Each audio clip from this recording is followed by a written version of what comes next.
Morning team, thank you very much for listening to my video. As I've said before, please don't necessarily watch it.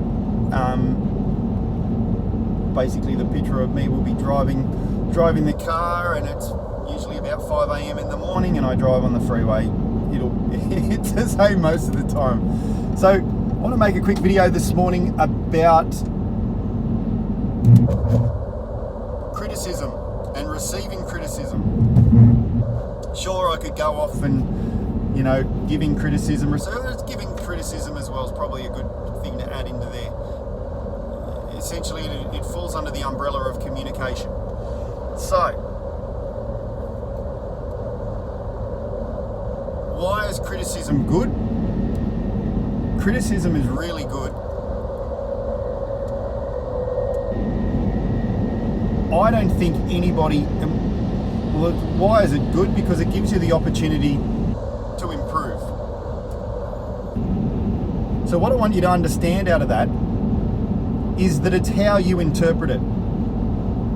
Somebody rings me up today or sends me an email and gives me some criticism, whatever it's about, or I see something that goes wrong and I criticize myself about that and my role in those outcomes.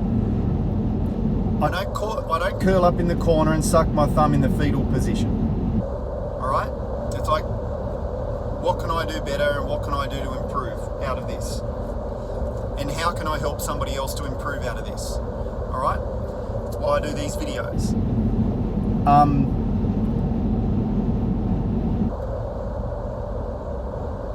So somebody gives you some criticism.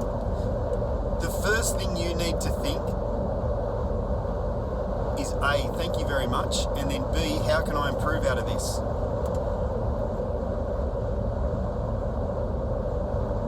Do not think that somebody is personally attacking you. And I don't think anybody within TSS would.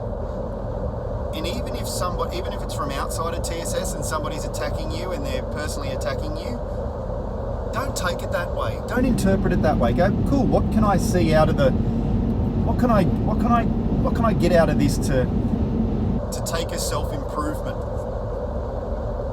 And they may be trying to attack you and you're just oblivious to it. It's like, cool, say what you want to say. Okay. I'm a crap driver, or your girlfriend might say to you something about you never do the dishes or whatever, and like I've said to you, in the languages of love, maybe she wants acts of kindness a bit more, and she's trying to attack you, and it's like, you can't attack me, and then understand and interpret what she's talking about, and find the positive in it. And the same thing if a client, as I made a video recently about feedback. If a client gives you bad feedback, it's like, are they personally attacking you?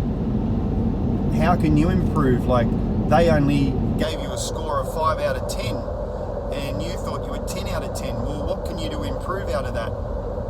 You thought you were 10 out of 10, but that wasn't as judged by them, because you don't get them the sketches within 24 hours or within 2 hours. They then think you're a 5 out of 10 surveyor, but you think you're a 10 out of 10 surveyor because, you've attended site the last 5 times where they've requested you be there within 24 hours, and you think you're a superstar, but they don't. So you understand the improvement there is like I say, understanding how they measure your success. It's like your girlfriend saying to you, you don't wash your dishes, and you're like, hang on a second, but I buy you presents all the time. Well, gifts is not her language of love. Her language of love is acts of kindness. So you've got it wrong. Even though she says it while she's yelling at you. So just understanding it's how you receive it, and receive it every time. Receive it as an opportunity for you to improve, and do not see it as somebody personally attacking you. If you interpret as a person attacking you, your mind goes off in a whole different direction you don't want it to go. Now the other thing is, what if they actually are personally attacking you? The problem is with them, not you. Okay? They've got a whole world of issues that are, that they need to deal with, and the fact that you've done something wrong, that you didn't really do something wrong, and now they just want to point it out to personally attack you and bring you down. They've got a whole world of issues that they need to sort out. You're not the problem. And that is just why are they personally attacking you? Let's just understand that for a minute. Why? Because they want to bring you down to their level. What level are they at then? They're below you. They've defined it as being below you. You haven't defined it. They have, because they want to personally attack you. They've got some vendetta against you. They're jealous about you. They're, whatever it is, there's no positive reason for someone to personally attack you. And so don't send your mind there. And whether it's your girlfriend or it's a client or it's somebody else, they will get further frustrated the fact that you didn't take it as a personal attack. So getting to specific examples, if Chris rings you up, if Gary rings you up, if Bill rings you up and says this isn't good enough,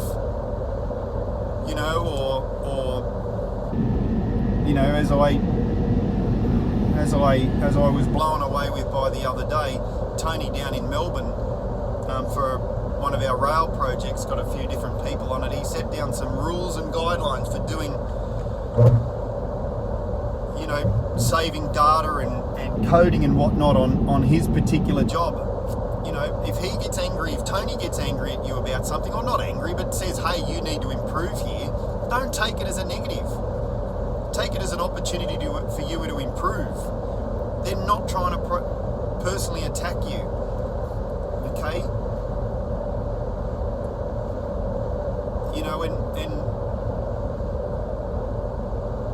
And if you think they're trying to personally attack you, like I say, you need to lose that thought and go through the process. Okay, I think Tony is personally trying to attack me. And why is that? And then consider, why is Tony trying to personally attack me? Why is Chris trying to personally attack me? Why is Gary, Bill trying to personally attack me? Is it possible that Bill would get upset with you about something for his own personal gratification? Is it possible that Mark would suggest that I've done something wrong and I need to improve, and even though I'm not sitting next to him and I'm talking to him on the phone, is it possible that Mark would, and Bill and people and Tony would personally attack me? Is it possible? 99 times out of 100, no, it's not possible. They want what's best for the company, not what's best for them. And like I say, if they're actually doing it for their own personal gratification, the problem is with them, not you. And Bill and Tony and Mark are not going to personally attack you for their own personal gratification. I already know that. I've worked around them for enough years to know that they wouldn't do that, and so don't take it that way. Another thing about being criticised is it's an opportunity for you to improve. If somebody didn't criticise you or didn't have criticism of you, is it possible that somebody wouldn't be critical of what you do? That's not true. You do things wrong every day. There's things you can improve every day. Are they huge things, and should you be locked up in a mental institution because you're that bad, and should you be sacked later today? No, not at all. There's nobody that I know within TSS that makes that many mistakes that they shouldn't still be with our company. If you did, you wouldn't be with our company. So understand, everybody's got things to improve on, But whatever it is, it's not that bad. You're not that bad a person. You don't have that many things wrong with you that that you need to have major issues with yourself.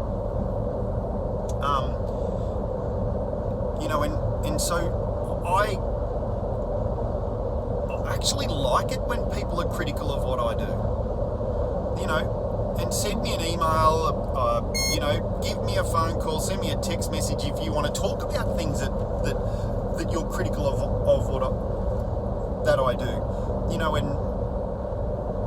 I go searching for criticism sometimes with people. And I kind of get a little bit annoyed. Like, I don't get annoyed with it, but I don't need to be filled with crap that, you do this great, Michael, you do this great, Michael, you do this great with Michael. You're living in fairyland if everything you think you do is awesome. You're living in fairyland. That's not reality. Now, the things that I do wrong, are they major things? Are they? No, they aren't. There'll be minor little things like, hey Mick, you shouldn't make these videos while you're, driving. And once I delved into that a little bit more, they didn't like the fact that I was putting my blinker on and looking left and looking right. I do them on the freeway. That's okay. There's not much at 5 o'clock in the morning. There's not that much traffic. So embrace the criticism, and sometimes ask for it. Okay. And I suppose it's one of the reasons also. Just I don't necessarily like the idea of doing reviews, employee reviews, because some people can't handle the criticism. And understand, if you can't handle the criticism, that's a weakness you have. There's an improvement right there. And you don't need me to write that down in paper or somebody else write that down on a review form. If you don't like somebody criticizing you, there's an improvement for you to make right there. And there's a challenge for you. Improve that. And there's another challenge for you. Go and ask somebody, what's 2 things that I can improve on? And tying in with goal setting, I ask myself, and like I said in the review, the feedback for reviews video recently, how do you become a 12 out of 10 surveyor? So you need to be critical of yourself.